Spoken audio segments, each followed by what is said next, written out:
आज के इस वीडियो में मैं आपको बताऊंगा कि पीडीएफ से आप ऑटोकैड में किस तरह कन्वर्ट कर सकते हैं। मेरी एक बात याद रखें, स्कैन कॉपी से जो है वो अच्छा कन्वर्ट नहीं होता। अगर आपने ऑटोकैड से पीडीएफ बनाया हो तो फिर उसको वापस ऑटोकैड में कन्वर्ट करोगे तो वो बड़ा अच्छा कन्वर्ट हो जाता है। लाइन की जो थिकनेस होती है अगर वो बिल्कुल ब्लैक हो तो फिर वो बिल्कुल सही कन्वर्ट हो जाता है, अदरवाइज़ वो डॉटेड में आ जाता है, वो सही नहीं होता। टेक्स्ट जो है वो आपका बिल्कुल डॉटेड में आएगा, वो उसको आप एडिट नहीं कर सकते। कुछ टेक्स्ट जो है वो सही आ जाता है लेकिन ज़्यादातर जो है वो डॉटेड में आता है। तो ये आपको गूगल पे मिल जाएगा, आप सर्च कर लें AnyPDF to DWG कन्वर्टर। इसका जो की रीजन है वो भी आपको मिल जाएगा।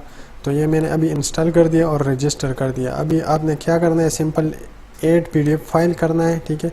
और यहाँ से अपना PDF सेलेक्ट करना है। यहाँ से आपने कौन से वर्जन में कन्वर्ट करना है, वो DWG में करना है या DXF में करना है। मैंने DWG में करना है। यहाँ से आपने अपना लोकेशन देना है, इसने कहाँ से होना है, और सिंपल यहाँ पे कन्वर्ट करना है। थोड़ा वेट करके उसके बाद ये पूरा ऑटोकैड में कन्वर्ट हो जाएगा। और ये देखिए ये ऑटोकैड में कन्वर्ट हो गया 9, ठीक है, एग्जैक्ट। ये पूरा इसने सेपरेट पेज पूरा कन्वर्ट कर दिया। चीज़ें मुझे नहीं चाहिए थी वो मैंने डिलीट कर दी। ये ऑटोकैड में आप देख लो ये कन्वर्ट हो गया।